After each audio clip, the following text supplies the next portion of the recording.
दोस्तों, घोषणा हो चुकी थी कि कल सूर्योदय होते ही भगवान श्री कृष्ण शंखनाद करेंगे और महाभारत का युद्ध शुरू हो जाएगा।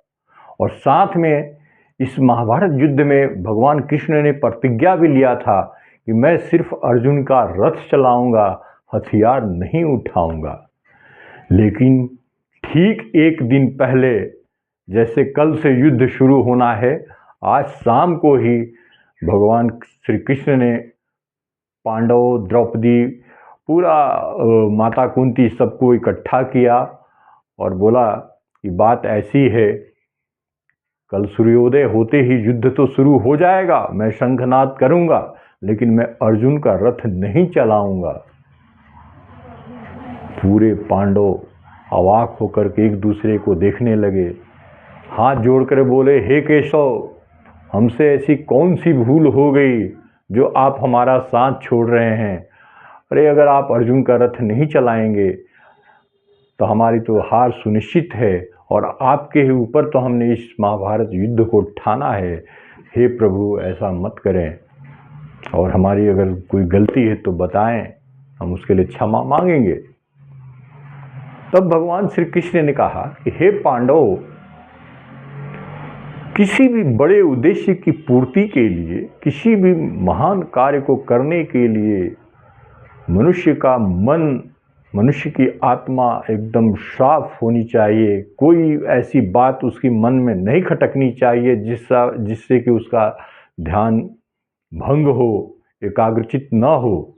लेकिन मैं देख रहा हूँ कि आप लोगों के अंदर कुछ न कुछ ऐसी बात तो है जो खटक रही है, जिसके चलते जो है आप लोग का ध्यान केंद्रित नहीं हो रहा है। तो इसलिए मैं कह रहा हूं कि या तो आज वो अपनी मन की पीड़ा, वो अपनी मन की वो बात, अपनी मन की वो कशक कहकर अपना मन हल्का कर लो और मुझसे अर्जुन का रथ चलवा लो। लेकिन अगर तुमने नहीं बोला, झूठ बोला, सत्य को नहीं बताया, तो मैं कल अर्जुन का रथ नहीं चलाऊंगा। धर्मराज युधिष्ठिर बहुत ही ज्ञानी थे, धर्मात्मा थे। भगवान कृष्ण की बात समझ गए, बोले, हे केशव, तो सुनिए, जन्म से तो मैं एक क्षत्रिय हूं और क्षत्रिय होने के नाते मुझे युद्ध के प्रति आसक्ति होना चाहिए, मुझे युद्ध से लगाव होना चाहिए। लेकिन ऐसा है नहीं केशव। मैं जहाँ तक चाहता हूँ कि युद्ध टल जाए, टल जाए, टल जाए, तो क्षत्रिय होने के नाते ये मेरी पहली दुर्बलता है। और मेरी दूसरी दुर्बलता है केशव, द्वैत क्रीड़ा। मैं जानता हूँ कि जुआ विनाश का कारण होता है, लेकिन फिर भी अगर मुझे द्वैत क्रीड़ा का कोई आमंत्रण करता है तो मैं अपने आप को रोक नहीं पाता हूँ। ये मेरी दूसरी दुर्बलता है। भगवान कृष्ण ने कहा, बहुत सुंदर युधिष्ठिर महाराज, बहुत सुंदर आपने बात कही। ऐसे ही मैं बाकी पांडवों से उम्मीद करता हूं अपनी बात को कहें। तब अर्जुन ने कहा कि हे केशव, मुझे हमेशा ये खलता है कि द्रौपदी को जीता मैंने अपने बाहुबल से, लेकिन द्रौपदी हम पांचों भाइयों में बांटी गई। काश द्रौपदी सिर्फ मेरी ही होके रहती तो बहुत अच्छा होता, और ये बात मुझे कहीं न कहीं खलती है। भगवान कृष्ण ने कहा, बहुत बढ़िया अर्जुन। फिर भीम ने कहा कि हे केशव, मोटा शरीर, थोड़ी बुद्धि भी उनकी कुछ वैसी ही थी। हे केशव, मुझे ये खलता है कि जिस तरह से माता कुंती पूरे भोजन का आधा भाग मुझे खिलाती थी और आधे बचे हुए भोजन में बाकी चारों भाइयों को खिलाती थी, उस प्रकार से द्रौपदी पे भी मुझे आधा का अधिकार होना चाहिए था। कहीं न कहीं मुझे ये बात कचोटती है, खलती है। सभी हंसने मुस्कुराने लगे। इसके बाद फिर नकुल। जैसा कि आप सब जानते हैं, नकुल बहुत सुंदर थे। उन्होंने कहा कि हे केशव, मुझे ये खलता है कि द्रौपदी बहुत सुंदर है, मैं भी सुंदर हूं और द्रौपदी तो बहुत सुंदर है। सुंदरता के मामले में वो मुझसे 20 है और मैं 19 हूं। तो काश कहीं न कहीं उसे देखते ही मुझे थोड़ी ईर्ष्या की भाव उत्पन्न होता है। तो काश ऐसा होता कि सुंदरता में मैं 20 होता और द्रौपदी 21 होती, परंतु केशव ऐसा है नहीं, तो ये मुझे खलता है। इसके बाद सहदेव बहुत ज्ञानी थे, पंडित थे। उन्होंने कहा कि हे केशव, हम दोनों भाई नकुल और सहदेव हैं तो माद्रीपुत्र, परंतु दुनिया हमें भी कुंती पुत्र के नाम से पुकारने लगी है, पहचानने लगी है। हमारी माता का नाम का अस्तित्व ही मिटता जा रहा है। और कहीं न कहीं केशव, ये बात मुझे अंदर कचोटती है, खलती है। फिर भगवान कृष्ण ने द्रौपदी से पूछा। द्रौपदी ने कहा कि हे केशव, सब कुछ जानते हुए भी अनजान बने रहना तुम्हारी आदत है, और सब जानते हुए भी अगर मेरे ही मुंह से सुनना चाहते हो तो सुनो। मुझे ज्येष्ठ कुंती पुत्र से लेकर कनिष्ठ कुंती पुत्र तक सबसे प्रेम है, लेकिन तृतीय पांडव अर्थात अर्जुन से मेरा विशेष लगाव रहता है, और यही मेरी सच्चाई है। तो भगवान कृष्ण उस मर्म को जानते थे, तब उन्होंने कहा है कि हे कृष्णा, द्रौपदी को प्रेम से वो कृष्णा कहते थे, कि बातों को कहने में तुमने तो कृष्ण को भी पछाड़ दिया। तो कृष्ण भगवान जानते थे कि कहीं न कहीं द्रौपदी का मन, जब कर्ण ने वो चढ़ाया था, अपना कमान चढ़ाया था धनुष पे, तो सूर्यपुत्र कर्ण के रूप, तेज और उनके शौर्य को देखकर पल भर के लिए द्रौपदी का मन उन पे आसक्त हुआ था। इस मर्म को भगवान कृष्ण जानते थे, और द्रौपदी ने भी बहुत सही तरीके से बोल दिया कि ज्येष्ठ कुंती पुत्र से लेकर अपनी बात भी कह दी, और कृष्ण के अलावा किसी को समझ में भी नहीं आया। अब पांचों पांडव और द्रौपदी माता कुंती ने भी कृष्ण भगवान को घेर लिया। बोला, हे केशव, आपने हमारे मन की तो बात सुनी ली।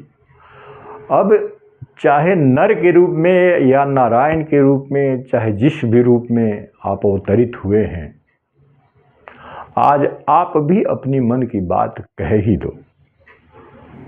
तब भगवान कृष्ण ने कहा कि हे पांडव, बहुत अच्छी बात तुम लोगों ने मुझसे पूछी है, तो सुनो।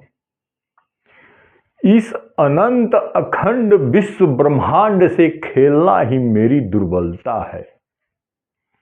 इस सृष्टि को बनाने में और फिर इसको विध्वंस करने में मुझे एक विशेष प्रकार का आनंद आता है, और ये मेरी दुर्बलता है।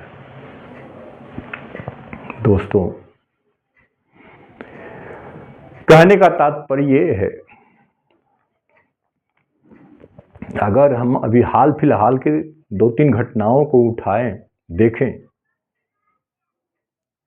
जैसे पहलगाम का जो घटना हुआ, कोई बेचारे घूमने गए, कोई हनीमून मनाने गया, कोई पिकनिक पे गया परिवार सहित, और काल के ग्रास में समा गए।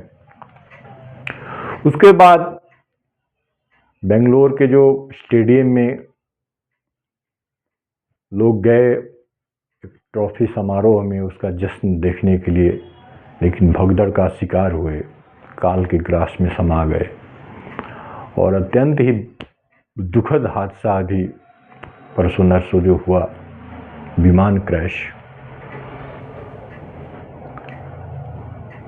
लंदन जा रहे थे सभी लोग, कोई अपने माँ बाप से मिलने जा रहा था, कोई पत्नी अपने पत्नी से मिलने जा रही थी, कोई बेटी अपने बाप से मिलने जा रही थी, पढ़ाई के लिए जा रहे थे। सबका कहीं न कहीं से कोई अपने परिवार के साथ शिफ्ट हो रहा था। विमान उड़ा और अगले चंद सेकंडों के अंदर हादसे का शिकार हो गया और तमाम जिंदगियां समाप्त हो गई। जाना कहीं और था, लेकिन नियति को कुछ और मंजूर था, भेज कहीं और दिया। तो दोस्तों, ये बात तो बिल्कुल सत्य है कि जीवन क्षणभंगुर है और मृत्यु ही आखिरी सत्य है। इसलिए जो भी, अब इस पे हमारा बस भी नहीं है, प्रकृति अपने हिसाब से चलती है। ऐसी घटनाएं सुनकर हृदय दहल उठता है, बहुत ही दिल को तार तार कर देती हैं, हृदय विदारक ये सब घटनाएं हैं। भगवान न करे आज हम सुरक्षित हैं तो हम लोग को ये सब एक कहानी के रूप में देखने सुनने को मिलता है। कल को किसी का भी कहीं भी कोई नंबर हो सकता है। तो इसलिए मृत्यु स्वीकार करते हुए जो भी जिंदगी हमारी बची है उसे हंसते हुए, मुस्कुराते हुए, किसी का दिल ना दुखाते हुए कोशिश करना चाहिए हंसी खुशी से वो पल बिताएं, जिंदगी को जिए, क्योंकि मौत का कोई भरोसा नहीं है। आदमी सोचता कुछ और है और हो जाता कुछ और है।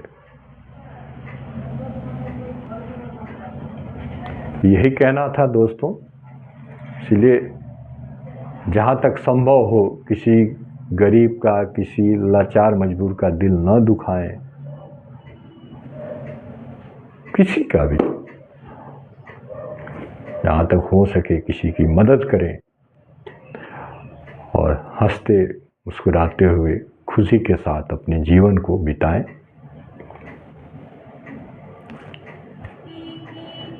क्योंकि इन घटनाओं को देखने सुनने के बाद अगर गहरा मंथन किया जाए, गहरा विचार किया जाए, तो जीवन कुछ भी नहीं है, पानी का बुलबुला है, कब फूट जाएगा किसी को कुछ पता नहीं। अंत में दोस्तों, इसलिए मैं एक बात कहता हूं कि दिल जीतना जरूरी है, दिल जीतना जरूरी है, दुनिया जीतना क्या खाक है, आखिर अंत में बनना सबको मुट्ठी भर का राख है।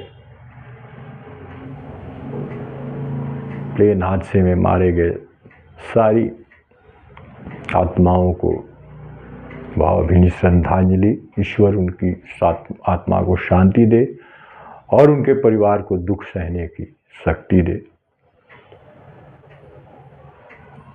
जय श्री राम।